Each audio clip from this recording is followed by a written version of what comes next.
northwestern Iowa, southeastern Sioux County in northwestern Iowa, northeastern Plymouth County in northwestern Iowa, southwestern O'Brien County in northwestern Iowa, until 4:45 p.m.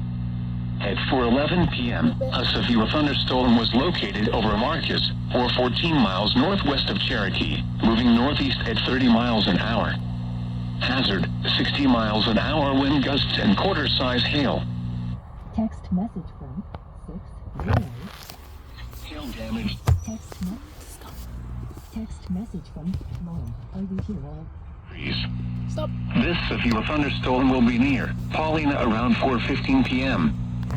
For your protection, move to an interior room on the lowest floor of a building. Repeating, a severe thunderstorm warning has been issued until 4:45 p.m. for the following counties in Iowa: Sioux, Cherokee, O'Brien, and Plymouth.